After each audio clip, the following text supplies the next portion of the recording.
Hi everybody, this is Shivali Sharma. Welcome back to my channel. तो आज हम बात करने वाले हैं कंप्यूटर क्लास की, जिसमें आपको पता ही है कि हमारे चैनल पे आपको मैराथन क्लासेस मिल रही हैं, जिसमें आपको PYQs की मदद से क्वेश्चंस आपको करवाए जा रहे हैं। ठीक है, क्योंकि ये जो रीसेंट पैटर्न है वो उन्हीं पे बेस्ड आपको क्वेश्चन लेके आ रहे हैं कि इसी बेस पे आपको क्वेश्चन फिर से आने की प्रोबेबिलिटी होती है। ठीक है, तो बात करेंगे हम आज की क्लास की। आज हमने करनी है कंप्यूटर की मैराथन।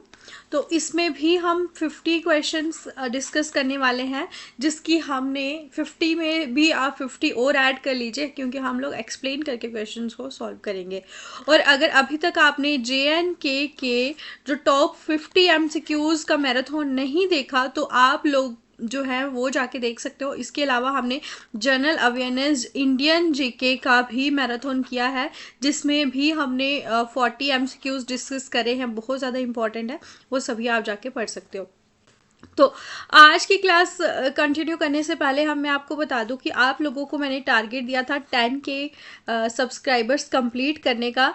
जैसे ही आप ये कंप्लीट करते हो, आपको फुल कोर्स जो हमारा 99 रुपीज़ का बैच हमने स्टार्ट किया हुआ है, जिसमें आपको फुल मटेरियल प्लस आपको 7 फुल लेंथ मॉक टेस्ट भी मिलने वाले हैं। तो ये बिल्कुल फ्री ऑफ कॉस्ट आपको मिल सकता है, तो आप इसके लिए जल्दी से चैनल को सब्सक्राइब कर लें। इसके अलावा अगर आप लोग चाहते हो तो ये कोर्स को बाय कर सकते हो टेलीग्राम पे। ठीक है, तो हम क्वेश्चन को स्टार्ट करते हैं और क्लास को एंड तक ज़रूर देखना और मुझे उसके बाद अपना स्कोर बताना। Which port connects special type of music instruments to sound cards?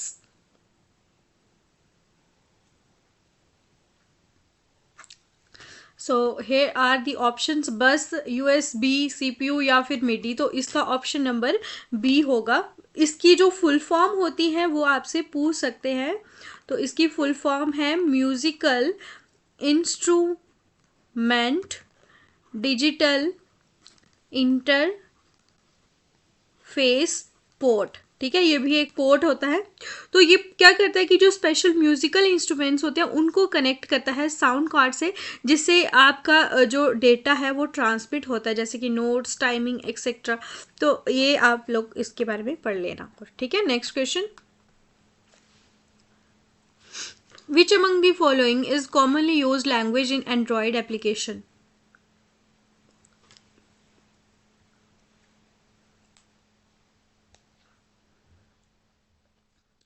जल्दी से इसके ऑप्शंस देखिए और आंसर बताइए। ऑप्शन नंबर डी होगा इसका भी सही आंसर।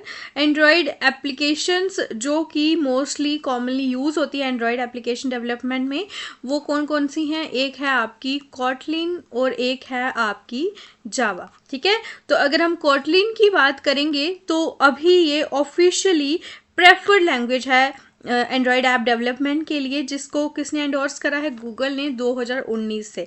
ठीक है, तो ये भी इम्पॉर्टेंट है। और इसके अलावा अगर हम जावा की बात करेंगे तो जावा जो है ये आपका ओरिजिनल और प्राइमरी लैंग्वेज थी एंड्रॉयड डेवलपमेंट के लिए बहुत सालों तक। ठीक है, और अभी तक ये यूज़ होती है। तो बात करेंगे हम ये दोनों की, दोनों लैंग्वेज के बारे में आप लोगों को पता होनी चाहिए। ठीक है, instructions and data can be stored in the memory of computer for automatically directing the flow of operations. It is called dash concept. तो इसको बोला जाता है स्टोर प्रोग्राम कॉन्सेप्ट, इसको बोला जाता है। ठीक है, तो अगर हम बात करेंगे इस क्वेश्चन का आंसर, यहाँ पे मैंने गलत मार्क नहीं, ठीक ही मार्क किया हुआ है। तो बात करेंगे जो स्टोर प्रोग्राम कॉन्सेप्ट है, यहाँ पे दोनों इंस्ट्रक्शंस और डेटा को स्टोर करा जाता है। किस में करा जाता है? कंप्यूटर की मेमोरी में। तो इसी वजह से जिससे इसी ऑटोमेटिक एग्जीक्यूट हो सके। और स्टोर प्रोग्राम कॉन्सेप्ट को दिया किसने था? वो दिया था आपका जॉन वॉन न्यूमैन ने। ठीक है, तो ये क्वेश्चन पूछा जाता है स्टोर जो है किसने दिया था। तो नेक्स्ट क्वेश्चन की हम लोग बात करेंगे। तो इसके पहले मैं आपको बता दूं कि अगर आप लोग चाहते हो कि ये जो PDFs हैं डेली की बेसिस पे आपको करवाई जाती है, ये आपको चाहिए, इसके लिए आपको जल्दी से 10K कंप्लीट करवाना है। तो जल्दी से कंप्लीट करवाइए और ये सारी PDFs लेके जाइए। नेक्स्ट क्वेश्चन की बात करेंगे। Where is the disk put in a computer? जल्दी से आंसर बताएं इसका भी।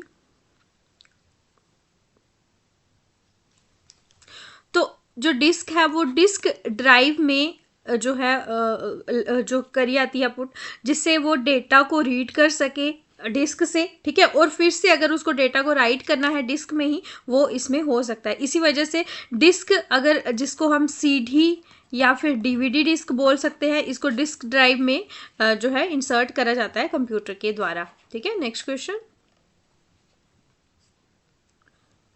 Just a second. Which of the following languages was used for scientific calculations? ये सभी के सभी क्वेश्चंस के आने के चांसेस हैं, तो आप लोग इनको क्लियर कर लेना कौन सी लैंग्वेज किसके लिए यूज़ होती है। तो इसका ऑप्शन नंबर बी होगा सही आंसर। ये जो लैंग्वेज है साइंटिफिक और मैथमेटिकल कैलकुलेशन के लिए भी आपकी यूज़ होती है। तो फॉर्ट्रेन का आप लोगों को फुल फॉर्म पता होना चाहिए, फॉर्मूला ट्रांसलेशन, ठीक है।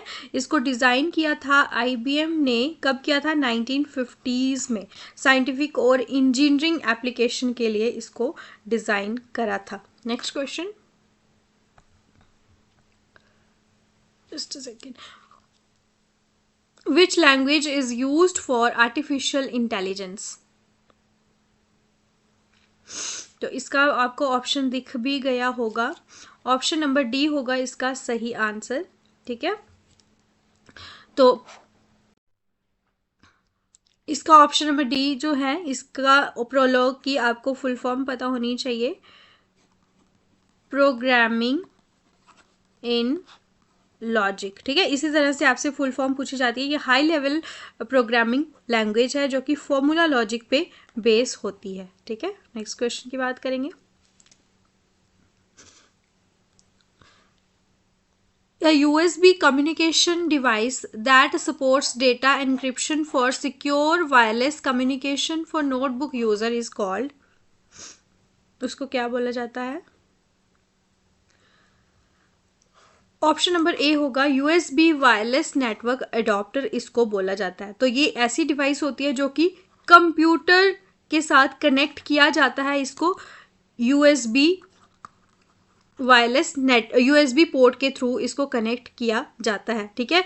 तो ये डेटा इंक्रिप्शन प्रोटोकॉल्स को ये अडाप्टर्स जो है ये सपोर्ट करते हैं, जैसे कि आपका डेटा इंक्रिप्टेड प्रोटोकॉल्स हो गए WPA2, WPA3, ये सब होते हैं, ठीक है।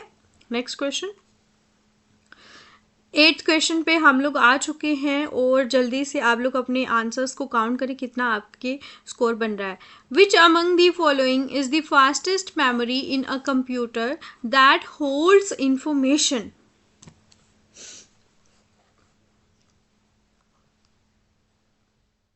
फास्टेस्ट मेमोरी कंप्यूटर की कौन सी होती है? तो ऑप्शन नंबर ए होगा CPU रजिस्टर्स होती है फास्टेस्ट मेमोरी। तो अगर हम बात करेंगे, ये स्मॉल और हाई स्पीड स्टोरेज मेमोरी होती है जो कि CPU में ही होती है, ठीक है। और जो भी डेटा अभी एक्टिवली यूज़ हो रहा होता है, उस टाइम पे प्रोसेस हो रहा होता है, उसके लिए ये मेमोरी यूज़ होती है, ठीक है। उसके बाद आती है आपकी कैश मेमोरी, फिर आती है आपकी मेन मेमोरी, फिर आपकी सेकेंडरी स्टोरेज, यानी कि सबसे पहले रजिस्टर, फिर कैश, फिर मेन मेमोरी जैसे कि आपका रैम रोम, ठीक है। उसके बाद आपकी आती है सेकेंडरी स्टोरेज, जैसे कि आपकी SSD होगी, हार्ड डिस्क होगी, ये सभी इसमें आती हैं, ठीक है। तो ये आप लोग इसका जो भी असेंडिंग डिसेंडिंग ऑर्डर में पढ़ लेना। Next, SRAM is made up of,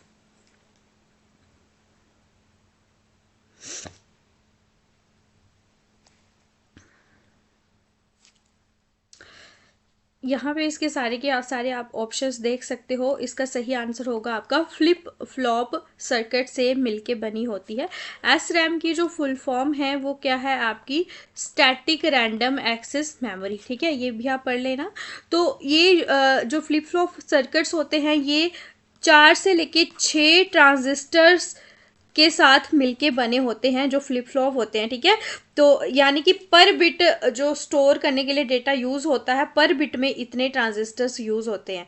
तो ये आप लोग इसमें पढ़ लेना, फ्लिप फ्लॉप कितने ट्रांजिस्टर्स के साथ मिलके बने होते हैं। इस तरह के भी क्वेश्चन आपसे पूछने के चांसेस हैं, ठीक है। Next, What is the most likely solution for the date and time error while you start the computer? सो ये वेरी वेरी इंपॉर्टेंट क्वेश्चन है। ये 2 या 3 बार क्वेश्चन आपका आया हुआ है पेपर में। तो ये क्वेश्चन जो है बनता है ए, इसका ऑप्शन नंबर फ्लैश दी बायोस इसका जो है ये आंसर होगा। ठीक है, ये एक टेम्पररी इशू होता है। नेक्स्ट 11th क्वेश्चन, टोटल हमने आज करने हैं 50। Which of the following device would require the use of a stylus?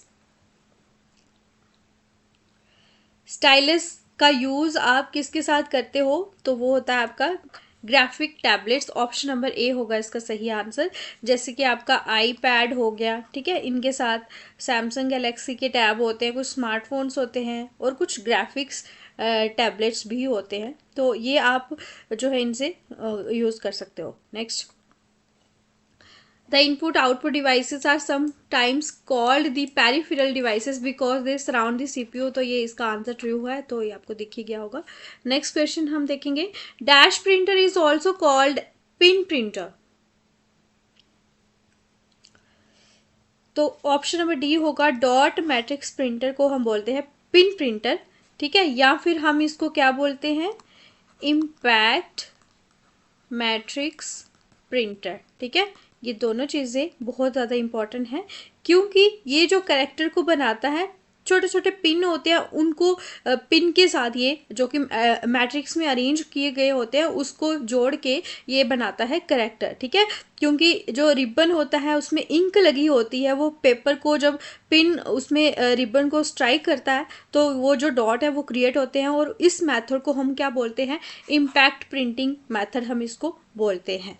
Next 14th question है, which backup of a computer system contains a copy of the entire program data and system files? Mock test आपका कल 6th mock test होने वाला है। जो भी paid students हैं तो आप लोग जो है अपनी तैयारी अच्छे से कीजिए, रिवाइज अच्छे से कीजिए। तो इसका जो आंसर होगा, इसका आंसर होगा फुल बैकअप। ठीक है, इसका आंसर होगा फुल बैकअप। तो ये कंप्यूटर सिस्टम का बैकअप होता है जिसमें कंप्लीट कॉपी होती है हर एक प्रोग्राम की, फुल बैकअप में, या फिर डेटा की, जितने भी सिस्टम फाइल्स की उनकी। ठीक है, तो ये इंपॉर्टेंट क्वेश्चन आप लोग देख लेना। ये भी आया हुआ है, which of the following is example of word processor?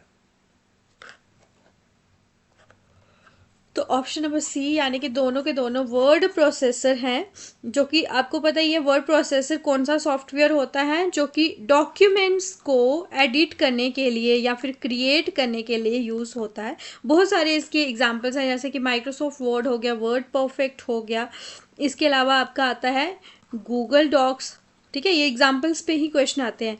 इसके अलावा आपका एप्पल पेजेस, देन आपका आता है लिब्रे ऑफिस writer।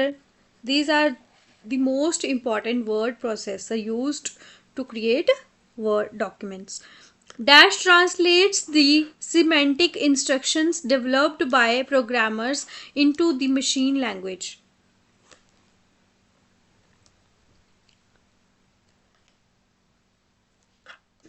तो ऑप्शन नंबर एक, just a second,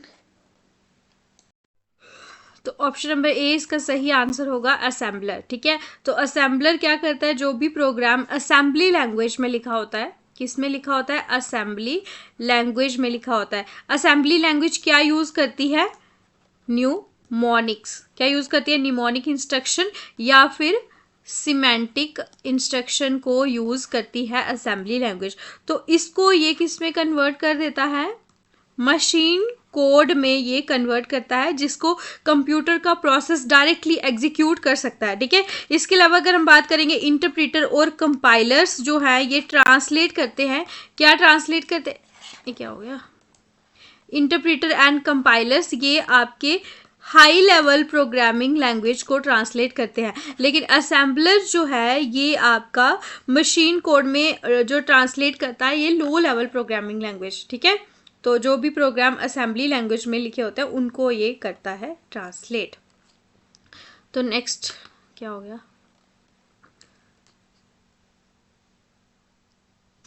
examples of system programs includes,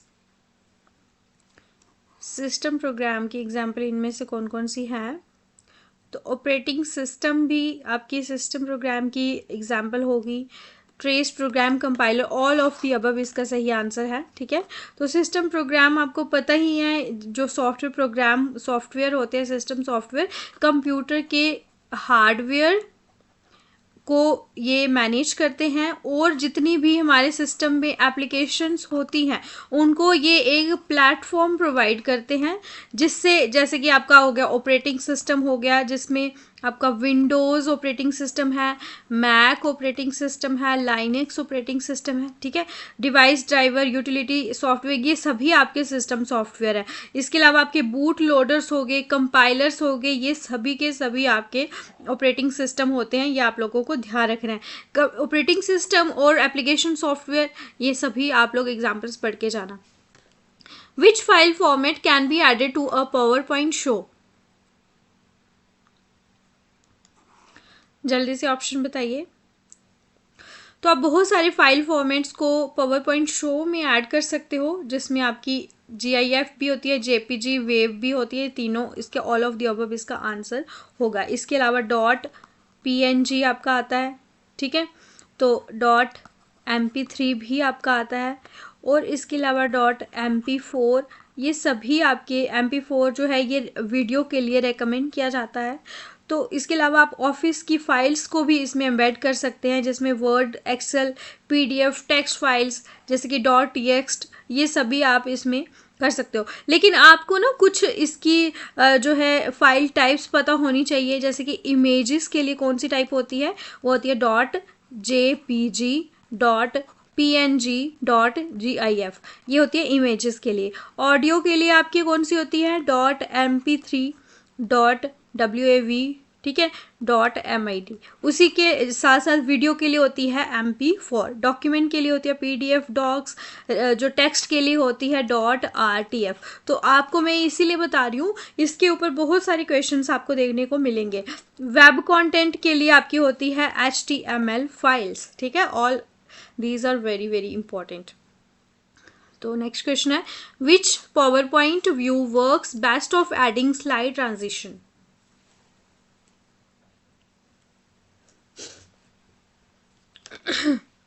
अगर आपको स्लाइड ट्रांजिशन को ऐड करना है, क्योंकि यहाँ पे बहुत सारे थंबनेल्स शो होंगे आपकी स्लाइड्स के लिए, तो वो स्लाइड सॉर्ट ऑफ व्यू से आप लोग यहाँ पे बेस्ट तरीके से कर सकते हो। ठीक है, आपको बहुत सारी स्लाइड्स को एक ही बार आपको सिलेक्ट करके सेम इफेक्ट को आप अप्लाई करते हो। ठीक है, तो ये क्या होता है कि बहुत ही एक एफिशिएंट आपको ओवरव्यू दिखाता है, आपकी फाइल्स को अच्छा सा विजुअल ओवरव्यू उसका अच्छा रहता है। ठीक है, तो अभी आपको कुछ शॉर्टकट कीज भी करनी है। Shortcut key to insert a new slide in the current presentation is,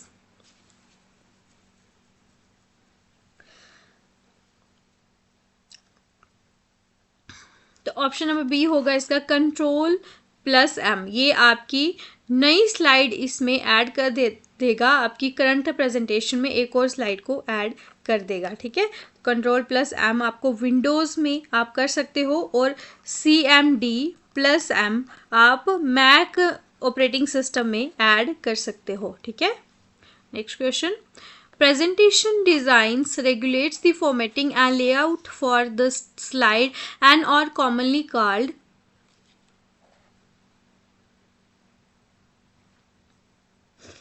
इनको क्या कहा जाता है? सो ये होते हैं आपके टेम्पलेट्स। तो ये क्या टेम्पलेट्स क्या होते हैं? प्री डिज़ाइंड फाइल्स होते हैं टेम्पलेट्स, जिसमें आपके बहुत सारे थीम्स देखने को मिलते हैं, कलर्स देखने को मिलते हैं, फॉन्ट देखने को मिलते हैं, इनको बोला जाता है टेम्पलेट। तो ये सभी आपके पावर पॉइंट में यूज़ होते हैं। ठीक है, आप इसको यूज़ करके इसको डिज़ाइन कर सकते हो। तो अगर हम बात करेंगे स्लाइड लेआउट की, तो ये एक अरेंजमेंट होती है, थीम होता है जो ओवरऑल लुक को डिफाइन करता है। तो इनमें थोड़ा थोड़ा डिफ्रेंशिएट करना आपको आना चाहिए। So this is the very important question अगर हम आज की क्लास की बात करेंगे। Which Excel function will correctly return the number of non-empty cells in a range that contain either text or numbers?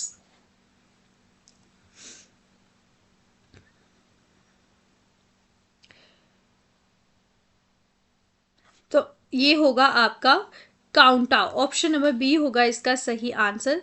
ये आप लोग इसमें ध्यान रखना, जो काउंटा होगा ना, इसमें सारे नॉन एम्प्टी सेल्स होंगे जिसमें आपका टेक्स्ट भी होगा, नंबर्स भी होगा और फॉर्मूलाज भी होंगे। ठीक है, याद रखना ये नॉन एम्प्टी सेल होंगे। ठीक है, एम्प्टी नहीं है। इसमें आपके नंबर, टेक्स्ट और फॉर्मूलाज तीनों आएंगे। लेकिन काउंट जो होगा ये इसमें सिर्फ आप न्यूमेरिक एंट्रीज ही काउंट कर सकते हो। ठीक है, तो बहुत सारी इंपॉर्टेंट इंफॉर्मेशन है। तो काउंट इफ जो होता है ये कंडीशनल होता है। तो नेक्स्ट क्वेश्चन हम देखेंगे 23rd। In MS Word, which feature ensures that headings appear correctly in the table of contents and also enable document navigation?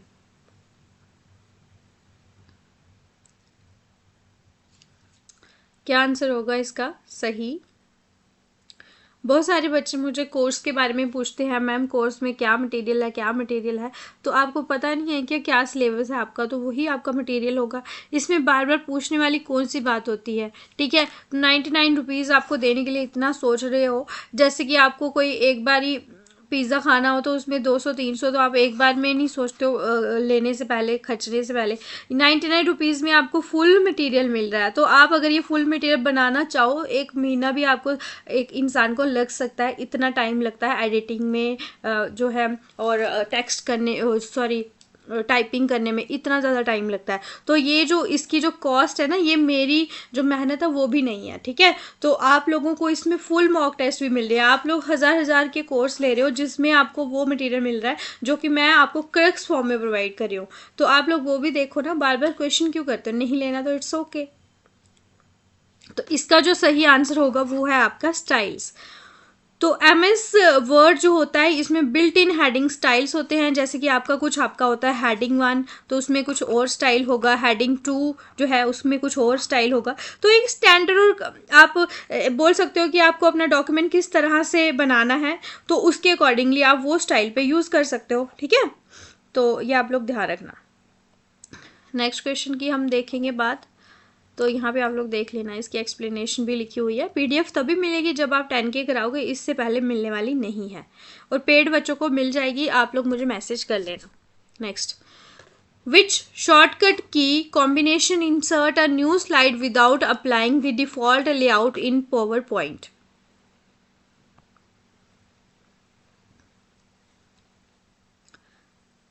तो इसका ऑप्शन होगा Ctrl+Shift+M। यहाँ पे आप न्यू स्लाइड को इंसर्ट कर सकते हो। ठीक है, तो बात करेंगे हम विंडोज़ के लिए होगा ये, लेकिन अगर हम मैक के लिए करेंगे तो सेम होगा, CMD+Shift+M। ये आपका किसके लिए होगा? मैक ऑपरेटिंग सिस्टम के लिए। Ctrl+M मैंने आपको बता दिया, ये न्यू स्लाइड के लिए यूज़ होता है। ठीक है, Ctrl+Shift+M, Ctrl+M ये डिफ़ॉल्ट लेआउट के लिए स्लाइड आपको एंटर करनी होगी। तो आज का 25th क्वेश्चन है, which Word feature allows multiple users to suggest edits without changing the original text?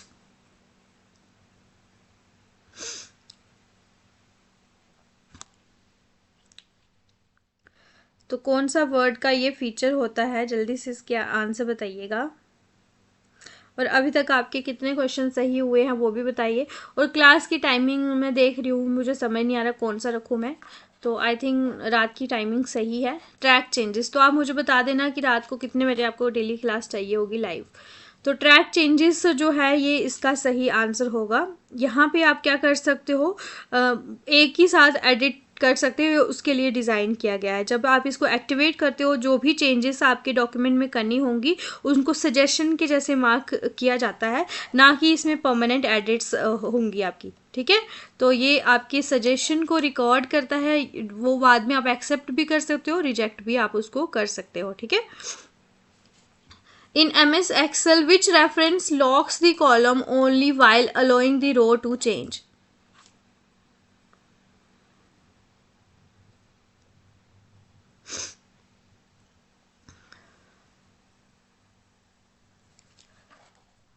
तो ये है आपके सामने ऑप्शंस, इसका सही आंसर आपको बताना है।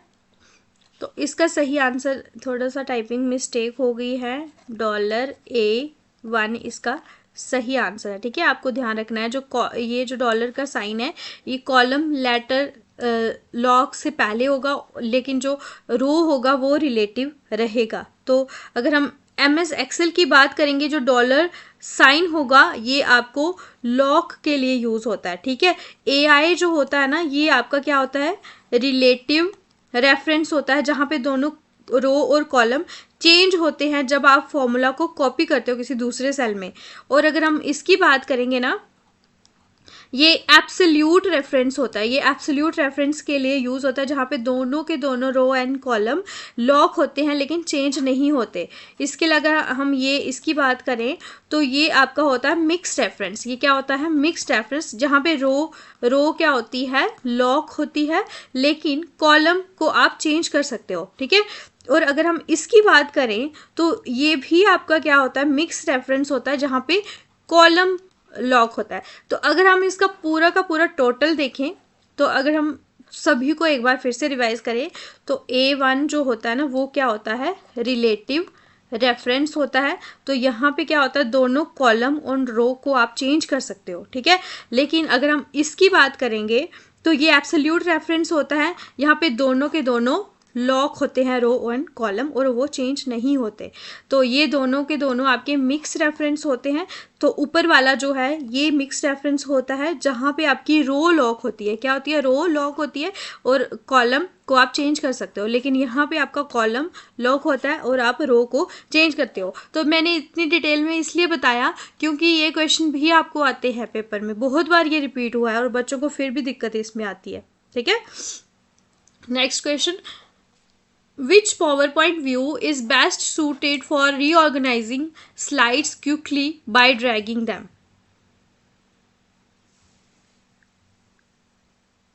तो कौन सा व्यू होता है, तो ये होता है आपका स्लाइड सॉर्टर व्यू। ये MS पावर पॉइंट में यहाँ पे आपको जितनी भी आपकी सारी की सारी स्लाइड्स होंगी, जितनी भी स्लाइड्स होंगी, उनका आपको ये एक मिनिएचर वर्जन दिखाएगा। मिनिएचर वर्जन यानी कि स्मॉल स्मॉल वर्जन दिखा देगा, जो कि आपका हॉरिजॉन्टल सीक्वेंस में अरेंज होती है। ठीक है, तो आप इनको जो है स्लाइड्स को ड्रैग भी कर सकते हो न्यू पोजीशन, मतलब एक स्लाइड ऊपर नीचे, जहाँ पे भी आपको उनकी पोजीशन करनी होती है वहाँ पे आप कर सकते हो।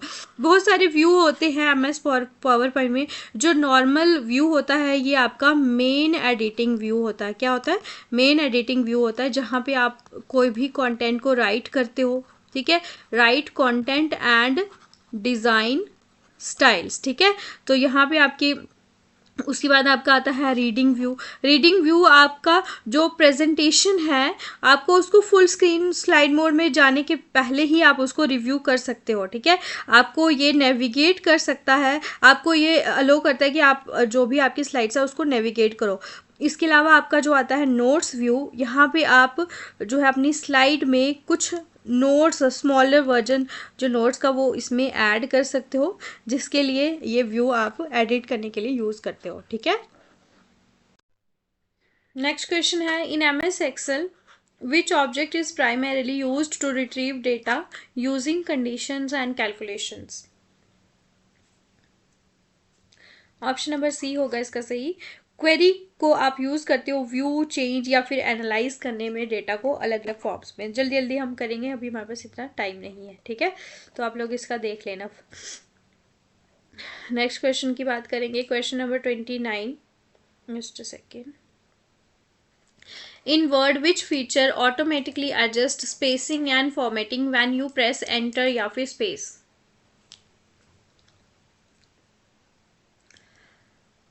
ऑटोमेटिकली एडजस्ट करेगा स्पेसिंग को भी, फॉर्मेटिंग को भी। तो ये है आपका auto correct, option number B इसका सही आंसर है। ठीक है, ये MS वर्ड में ये फीचर होता है, ऑटोमेटिकली करेक्शन कर देता है आपके टेक्स्ट जो भी आपका उसमें होता है, जो भी आप टाइप कर रहे होते हो। ठीक है, ये तभी होता है जब आप एंटर प्रेस करते हो या फिर स्पेस को प्रेस करते हो। Next question, which Excel feature allows a user to prevent scientific cells from being edited while allowing others to be modified?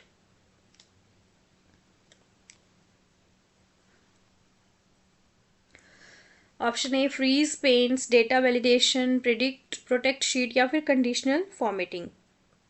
तो ऑप्शन नंबर सी होगा इसका, प्रोटेक्ट शीट इसका सही आंसर है। ये पहले आपके सेल्स को अनलॉक करेगा, देन उनको शीट को प्रोटेक्ट करेगा, जिससे एडिटिंग नहीं हो सकती है। ठीक है, next question, which type of malware modifies the master boot record and loads before the operating system?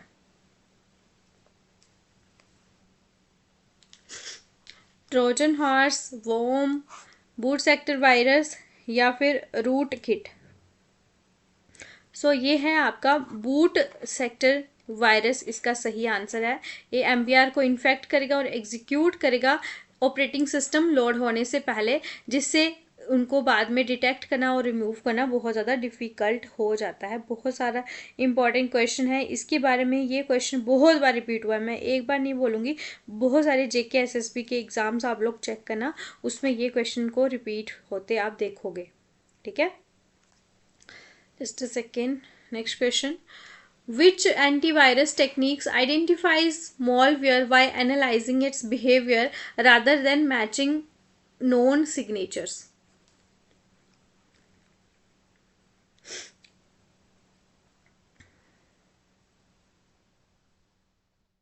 So option number B होगा ह्यूरिस्टिक एनालिसिस।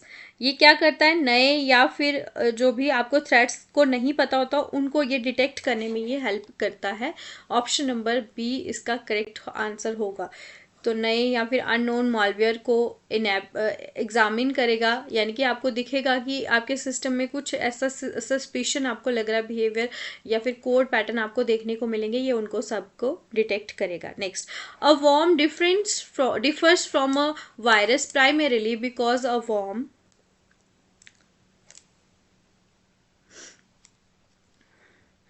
ये वायरस से अलग क्यों है? क्योंकि जो वर्म होता है ये यूज़र की इंटरवेंशन से पहले ही अपनी कॉपीज़ को क्रिएट कर लेता है। रेप्लिकेट क्या करता है, अपनी डुप्लीकेट कॉपीज़ को क्रिएट करता है। तो कंप्यूटर वर्म जो होता है ना, ये इस तरह का मालवेयर यानी कि मैलिशियस सॉफ्टवेयर होता है कि जो स्प्रेड भी हो जाता है और अपने आप को रेप्लिकेट कर लेता है नेटवर्क्स में। किसमें? अक्रॉस दी नेटवर्क्स में। यहाँ पे होस्ट प्रोग्राम की भी इसको ज़रूरत नहीं पड़ती। लेकिन अगर वायरस को देखेंगे तो वायरस को चाहिए होता है होस्ट प्रोग्राम अपनी कॉपीज़ को रेप्लिकेट करने में। ठीक है, या फिर यूज़र का इंटरेक्शन चाहिए होता है, जैसे कि यूज़र कोई फाइल को ओपन कर रहा है तो उसमें वायरस लग जाता है। ठीक है, लेकिन वर्म जो होता है ये इनविजिबल फाइल्स होते हैं और ये अक्रॉस नेटवर्क्स में स्प्रेड होते हैं। ये भी क्वेश्चन आपसे पूछ सकते हैं, across network. Which malware hides its presence by modifying system processes and kernel structures?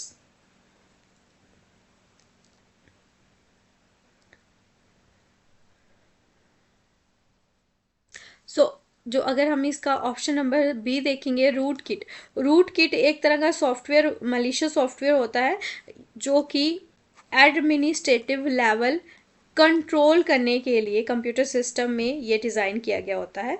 ठीक है, ये यूज़र्स से हमेशा छुपा हुआ होता है। ये क्या करता है कि जो रूट किट इतना ज़्यादा स्ट्रॉन्ग होता है, पावरफुल होता है, ये आपके ऑपरेटिंग सिस्टम का जो कोर होता है, जिसको आप बोलते हो ना कर्नल, उसको ये मॉडिफाई कर लेता है। ठीक है, तो इसी वजह से जो ये अटैकर्स को कंट्रोल मेंटेन करने में बिना किसी डिटेक्शन के ये हेल्प करता है।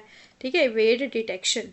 Next question, which antivirus feature verifies system file integrity by comparing current files with known clean versions?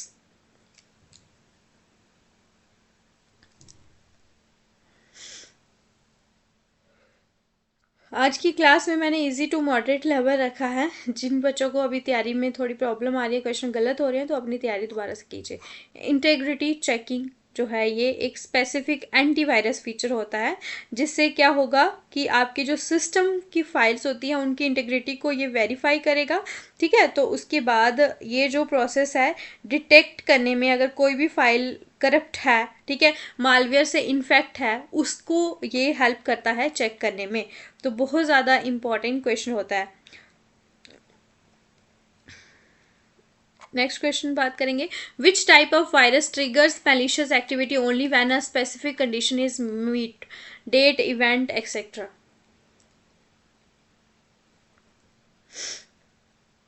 तो ये कौन सा वायरस होता है? ये होता है आपका logic bomb. Option number C होगा इसका सही आंसर, जो कि आपके सिस्टम सॉफ्टवेयर, जो आपका सॉफ्टवेयर सिस्टम में जानबूझ के इंसर्ट किया जाता है, ठीक है। तो ये आपका मतलब डोरमेंट ऐसे ही रहता है जब तक इसकी कोई कंडीशन मेट नहीं होती, ठीक है। तो इम्पॉर्टेंट क्वेश्चन है ये, आपको इसका ध्यान ध्यान रखना है। इसके बारे में मैंने यहाँ पे डिटेल्स में भी एक्सप्लेनेशन इसकी लिखी हुई है। Next, a polymorphic virus is specially dangerous because, क्यों डेंजरस होता है ये?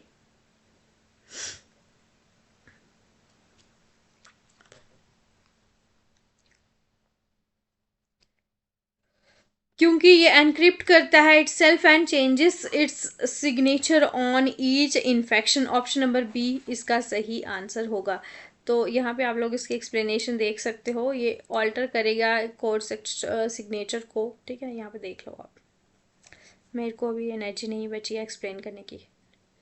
Which type of malware spreads by exploiting network vulnerabilities and does not require user intention?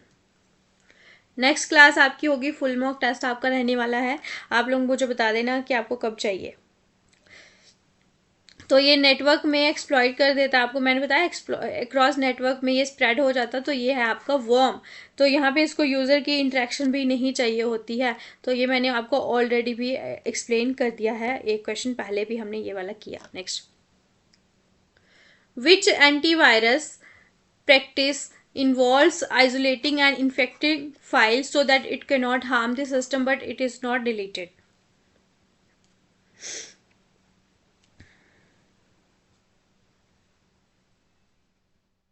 So option number C होगा इसका सही answer.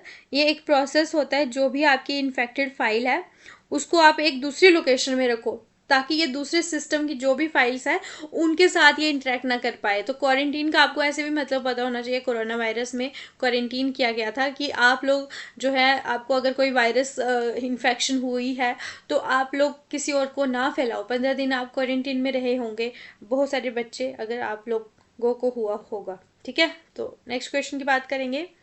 Which malware attach itself to both executable files and the boot sector, making it particularly hard to remove?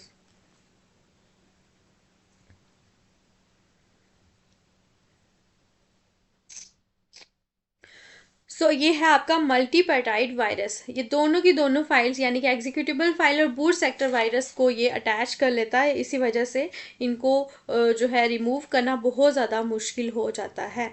41 question, अभी 10 question ही बाकी हैं और हम इसको अभी जल्दी जल्दी में करने वाले हैं।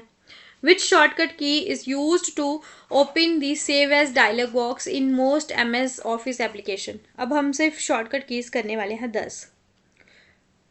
सेव एज डायलॉग बॉक्स आपको F12 की प्रेस करने से होता है। तो ये सेव एज डायलॉग बॉक्स होता है, यूनिवर्सल शॉर्टकट की है। अगर हम कंट्रोल प्लस एस की बात करेंगे तो अगर आपको कोई भी डॉक्यूमेंट क्विकली सेव करना है, कंट्रोल प्लस एफ करेंगे। कंट्रोल पर शिफ्ट प्लस एस जो है, यहाँ पे आपको अपनी एप्लीकेशन में कुछ स्टाइल्स को अप्लाई करना है, उसके लिए होता है। ऑल्ट प्लस एस आपका होता है जब आपको जैसे कि मेल करनी है आउटलुक में, या फिर सेंड मेन्यू को आपको ओपन करना है, ये सब उसके लिए यूज़ होता है, ठीक है। तो ऑप्शन नंबर ये होगा F12। Next question, which shortcut key is use to select all content in a document और window?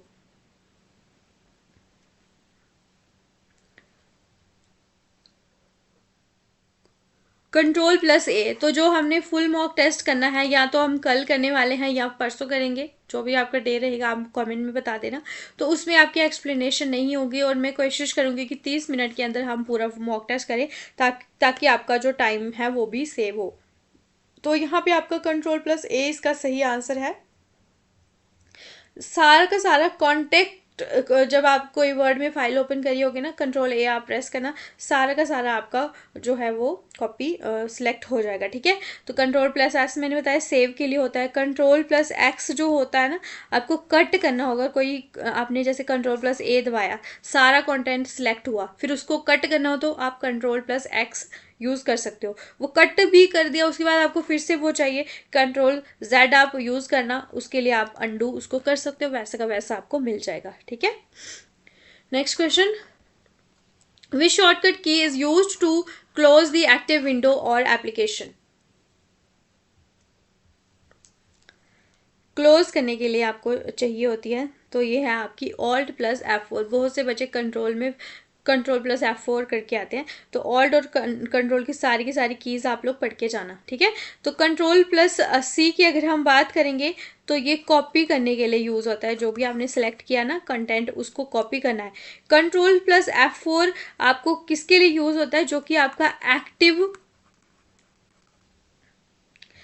Active tab single document में, एक ही एप्लीकेशन के अंदर जो है उसके लिए ये यूज़ होता है। लेकिन जो आपका ऑल्ट प्लस F4 है ना, जितना भी आपका प्रोग्राम है उसको पूरे को ये क्लोज करता है। लेकिन कंट्रोल प्लस F4 ये पूरे को क्लोज नहीं करता, ये कोई ही जो भी आपका एक्टिव टैब है ना उसको ही ये क्लोज करने में हेल्प करता है। तो इसको आपको ध्यान रखना है। कंट्रोल होता है ये आपका एंटायर, ऑल्ट होता है सॉरी आपका एंटायर के लिए, कंट्रोल होता है आपका स्मॉल के लिए, ठीक है। और शिफ्ट प्लस एस्केप जो है ये आपका control plus shift plus escape, ये आपका टास्क मैनेजर को डायरेक्टली ओपन करने में ये हेल्प करता है। Next question, which shortcut key is used to switch between open applications in Windows. ये सभी शॉर्टकट कीज मैंने वही सिलेक्ट की हैं जो कि आपसे पूछी जा चुकी हैं बहुत बार। सो यहाँ पे भी आपका ऑल्ट प्लस टैब जो आपका करंटली जितनी भी आपकी एप्लीकेशन ओपन है विंडोज़ में ऑपरेटिंग सिस्टम में, उनको स्विच करने के लिए यूज़ होती है। तो बात करेंगे हम कंट्रोल प्लस टैब की। ये आपकी जो भी सिंगल एप्लीकेशन, तो ऑल्ट एंटायर के लिए होता है, कंट्रोल सिंगल के लिए होता है, ठीक है। तो ये जो है कंट्रोल ये आपका सिंगल में स्विच करने के लिए आपको यूज़ होती है। और इसके अलावा आपका कंट्रोल प्लस एस्केप आपका स्टार्ट मेन्यू ओपन करने के लिए यूज़ होता है। विंडोज़ प्लस डी आपका जितने भी आपके ओपन है विंडोज़ उनको मिनिमाइज करने के लिए ये यूज़ होते हैं, ठीक है। Next question, which shortcut key is use to find text in a document और वेब पेज।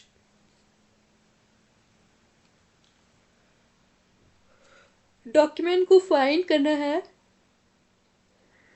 तो उसके लिए आपका यूज होता है कंट्रोल प्लस F, ठीक है। तो यहाँ पे आप लोग फाइंड या फिर सर्च बॉक्स आप इसके लिए इसको यूज करते हो, तो ये भी आपको ध्यान रखना है। Next, which shortcut key is used to rename a selected file or folder in Windows। Rename करनी होगी आपको कोई फाइल विंडोज में, उसके लिए यूज होती है ये।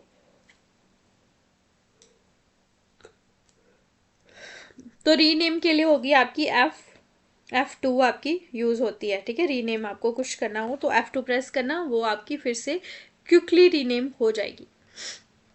विच shortcut key is use to refresh the current window या फिर वेब पेज। जिसके पास टाइम नहीं हो तो आप बाद में भी 1.5x की स्पीड में जाके इसको देख लेना, ठीक है। तो आपका टाइम भी सेव हो जाएगा। जिसको एक्सप्लेन वाला वर्जन चाहिए तो वो आप पूरी एक ही स्पीड में देखना। F5 जो है ये एक आपका रिफ्रेश के लिए यूज़ होता है, ठीक है। कंट्रोल प्लस R जो होगा ये बहुत सारे ब्राउज़र्स में रिफ़्रेश करने के लिए यूज़ होता है। ऑल्ट प्लस F5 जो है ये कोई भी इसका कोई भी फंक्शन नहीं है, ठीक है। तो F2 आपको पता ही है कि आपको इसके लिए रीनेम के लिए यूज़ होता है, जो हमने ऊपर पढ़ा था, ठीक है। Next question, which shortcut key is used to open task manager directly।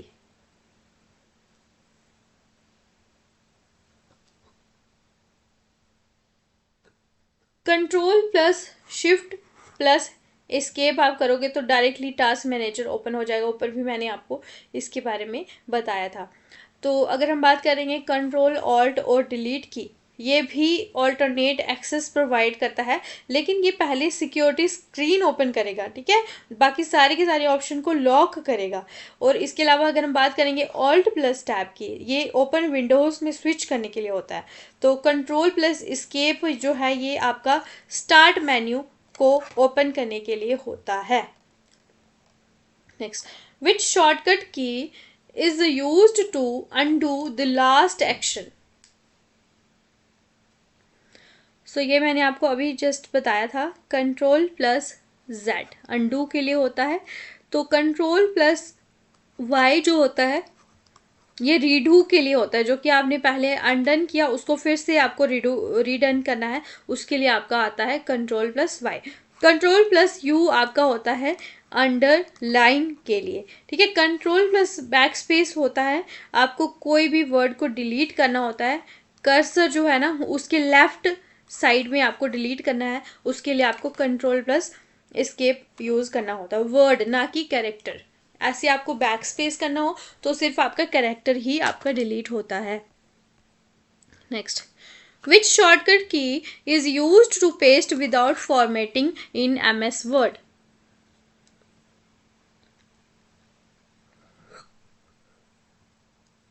जल्दी से इसका आंसर बताएं। तो Ctrl+Shift+V ये होता है बिना फॉर्मेटिंग के पेस्ट अगर आपको करना हो MS वर्ड में। Ctrl+V जो होता है ना, ये आपका पेस्ट विद फॉर्मेटिंग के लिए होता है। Ctrl+Shift+C आपको जो भी आपने सिलेक्शन करी है उसका जो फॉर्मेट होता है ना, फॉर्मेट को कॉपी करने के लिए ये आपका यूज़ होता है। तो ये रहे हमारे आज के बहुत सारे इंपॉर्टेंट क्वेश्चंस। आज की क्लास में आपका जो स्कोर है वो 50 में से कितना रहा आप मुझे ज़रूर बताइएगा, ठीक है। और नेक्स्ट क्लास आपकी फुल मॉक टेस्ट होगी या फिर मिनी मॉक, वो भी बताना कब आपको चाहिए, वो भी मुझे बता देना। लेकिन उस सबसे पहले आपको 10K कंप्लीट करने में मेरी हेल्प करनी होगी। मैं मेक श्योर करूँगी कि आपको इतना सारा कंटेंट प्रोवाइड करो एग्ज़ाम से पहले कि आप सबके लिए एग्ज़ाम में बैठना, वहाँ पे आंसर करना बहुत ही ईजी हो जाए, ठीक है। तो चलिए फिर मिलते हैं कल की क्लास में। Thanks for watching, do like share and subscribe Shivali Sharma classes. Take care all of you.